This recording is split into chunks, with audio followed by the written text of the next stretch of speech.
In today's episode, we're going to talk about how to know if you have too much stuff. That sounds like a good one. People ask me this all the time.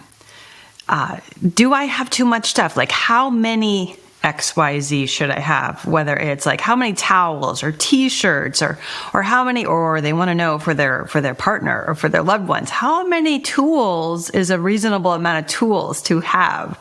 Well, we're going to cover all of that and so much more in today's episode of the Decluttering Club podcast. You are listening to the Decluttering Club podcast. I'm your host, Sarah Mueller, and it's my mission to equip women to declutter their homes, their time, and their lives so that they can cherish what truly matters. All right, so first of all, I want to say that it is not my job to tell you if you have too much stuff. Okay, that is not my job. I'm never going to tell you that you do have too much stuff or that you don't. Okay, that is not my job. That is for you to decide. It is going to depend on so many things. It's going to depend on where you live.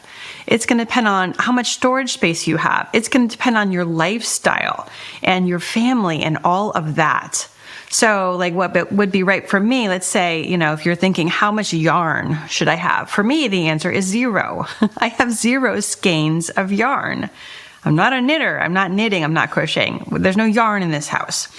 However, my mother is a knitter, and I don't know how many skeins of yarn she has, but it's definitely more than 0. And it is just right for her, and 0 is just the right number for me. So I really want you to get away from thinking that there's a right answer to this question. This question is going to depend on you. Okay. Another way that people ask this is how many skeins of yarn or t-shirts or whatever, how many should I keep? Maybe you are doing the decluttering process and you're like, I know that I have more than I want to keep, but how many should I keep? Okay, well, it's the same question, just asked in a different way. All right, so here are some things that you can think of as you are asking yourself this question. All right, the first one is your stuff, are the things that you are choosing to keep, are they causing adverse consequences for you?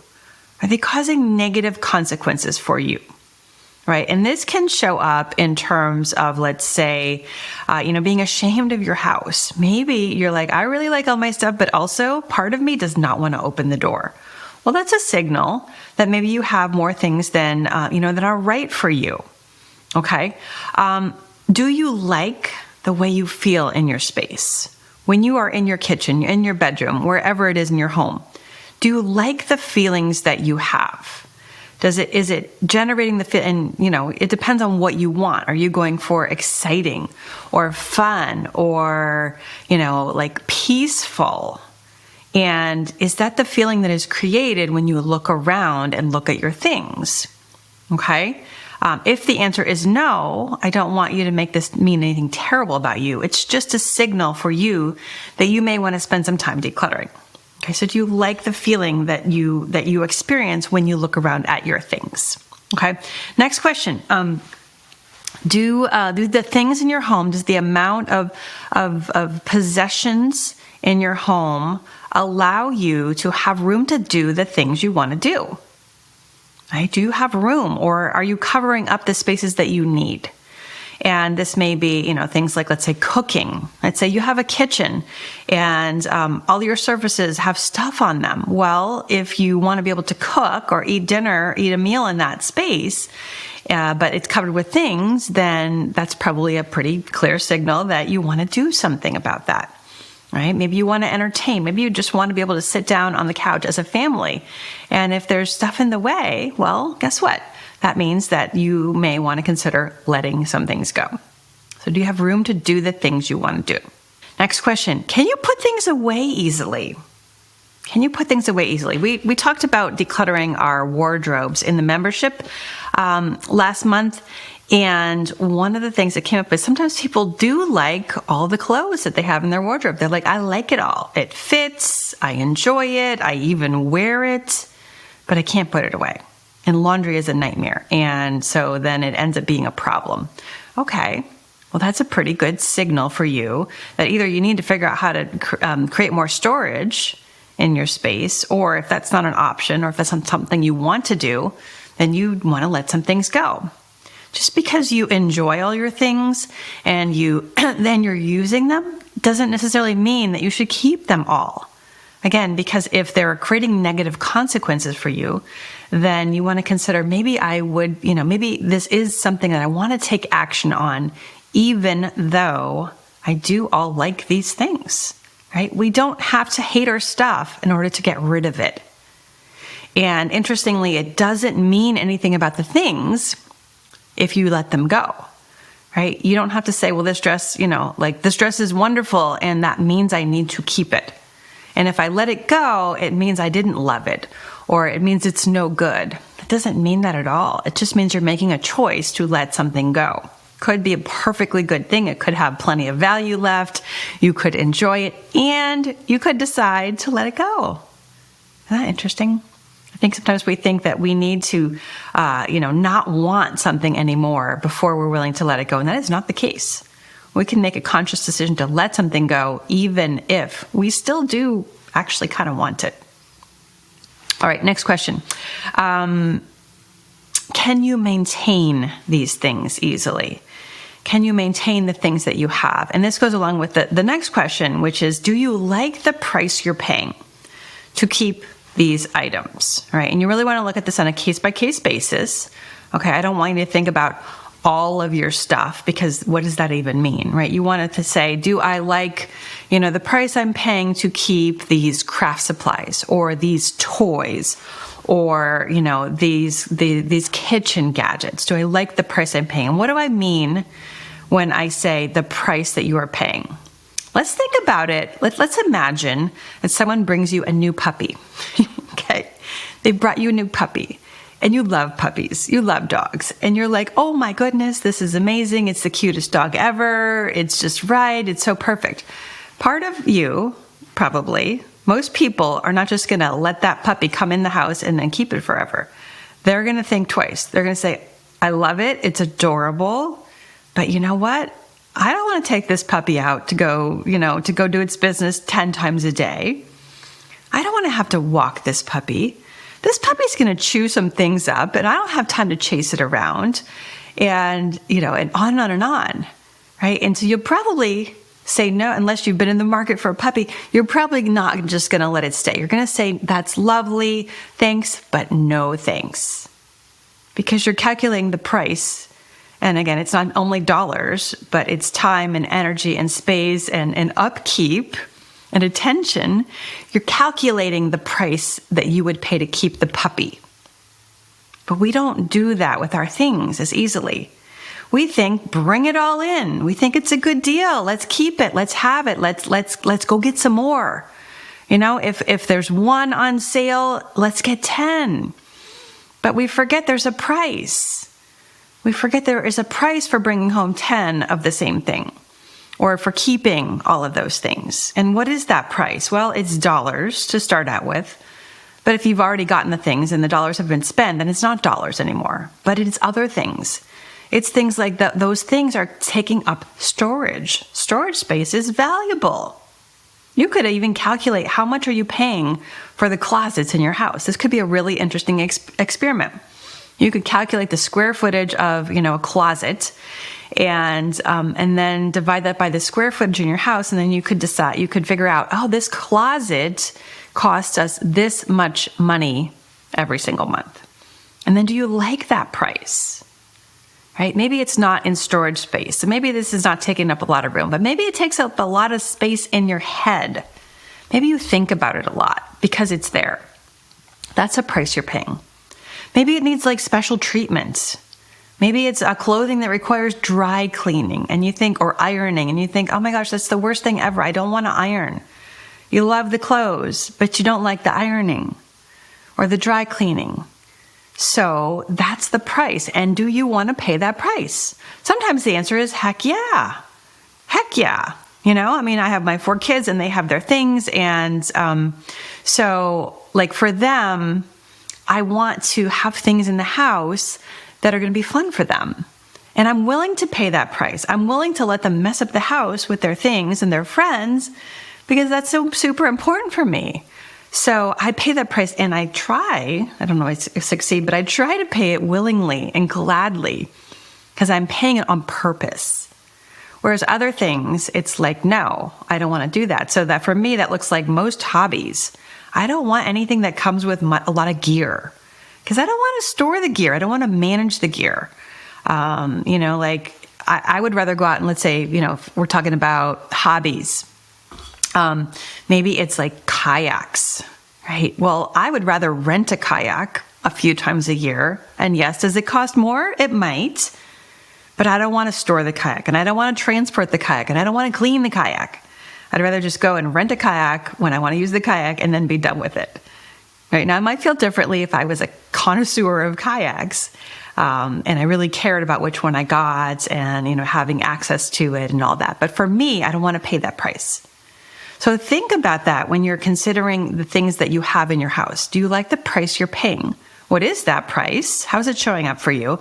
And do you like it? And are you willing to pay it intentionally and on purpose? Okay, this is a really, really big one. And again, it gets back to thinking, well, I do like this thing. I do like this item, but the price I'm paying, not so much. So you could let it go in that case. It could be a really, really interesting question. Okay, so now you've asked yourself all these questions and you're like, okay, I do think that I'm willing to let some of these things go, right? And you know what it is, but how many should you then keep? Like what's the right number? And here are some ways that you can think about that and answer that question. Again, very, very specifically for you. All right, the first one, you can say, how much storage space do I want to dedicate to this thing? And then fill in from there. So let's say it's books. Okay, let's say you are a book lover and you want to decide, which books am I going to keep and which books am I going to declutter? And this is the thing, I promise you can let go of books. I have done it, even if you're a book lover. But maybe you're having a hard time deciding like how many books should I keep? Well, look at your bookshelves. How much space is on the bookshelves? And so fill that up. And then whatever doesn't make the cut, those things, you can let them go. Okay. And this is interesting because this requires you to play favorites. It's going to require you to make some choices. But the cool thing is that when you do play favorites, when you do make choices, right? Let's say you have room for, 100 books. Maybe it's 1,000 books, right? You've decided, okay, I have this much space for books and what fits in this space is going to stay. Well, now you have to make some choices and you got to pick between this book and that book. And that could be kind of hard. Right? We don't like to say no to ourselves, and that's kind of what we're doing when we're making choices like this. But I promise you, there is so much goodness that comes out from making choices like this. Because what happens? Well, now we're not paying the price of excess books anymore, and we can find the books that we do love. Right? When you have too many things, right? Things that are causing negative consequences, you can't find the stuff that you love. And it's buried and it's hidden and you forget what it is. But when you have decided on purpose, these are the books that I do want to keep, then all of a sudden you are able to enjoy them so much more. It's a beautiful thing. So you can look to your space and then fill in from there. That's one way that you can decide how many that you need. Another way that you can decide how many of a certain kind of thing is the right amount is you just pick a number. Okay, so maybe it's like, let's say, pairs of jeans. How many pairs of jeans should I have? Right? You ask yourself that question. You pick a number. You literally just pick a number. Like what sounds good to you? Maybe 10 pairs sounds good. Maybe 5 pairs, maybe 50 pairs. I don't know. But pick a number and then do the same thing, right? Then fill in from there. Okay, now if you've decided 10 is the right number, now you got to go find your 10 favorite pairs. Right? And now, again, we don't want to do that because it requires us to make decisions. But when we make decisions move us forward. Decisions are where all our power lies. And so I encourage you to just make decisions and move on because then you can move on to the more important things in your life. Right? So again, picking a number or picking a certain amount of storage. Another thing you can do, of course, is you can say, when was the last time I used this? And I'm going to have like a time cutoff. So maybe you only keep things that you have used or touched or enjoyed in the last 12 months. Maybe it's 24 months. And it's going to be, maybe it's different time frames for different kinds of things. But then it's just so easy. If you haven't used, that thing in the kitchen in the last 12 months, you're just going to let it go. And you don't have to deliberate. You don't have to negotiate. You can just be like, this is just very, very simple and very clear. It's a clear cutoff. And I just let things go that I haven't used in that time frame. Okay, so those are some ways that you can make that decision. For me, I'm not a minimalist. Okay, and I really want you all to know that I'm not a minimalist. I'm never going to tell you that you should be a minimalist. But one of the values that I hold as an organization, right, one of our business values, and it's a personal value for me too, is what I call meticulous organization. Meticulous organization. And what that means here is that I want to be organized in my life. I want my things to be organized. I want to be able to take care of them, right? I want to be able to pay that price willingly. And I also really, really value my time. So that means for me, I'm probably going to err on the side of letting more things go, right? Because I want to be organized with the things that I do keep.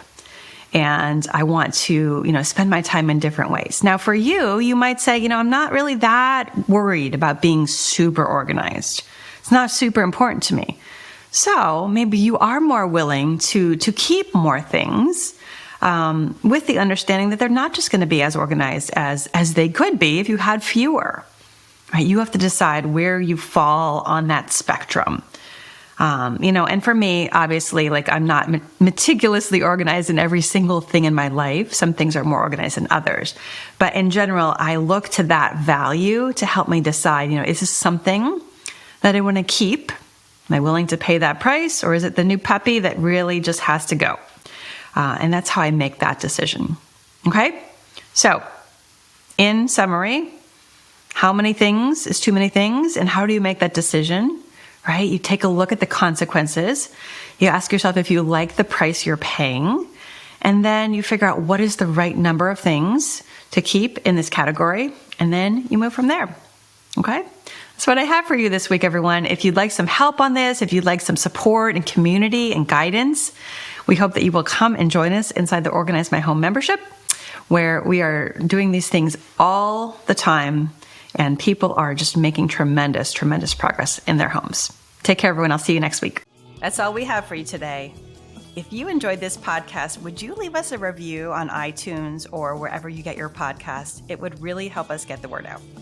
To start your decluttering journey, go to thedeclutteringclub.com/start. That's declutteringclub.com/start.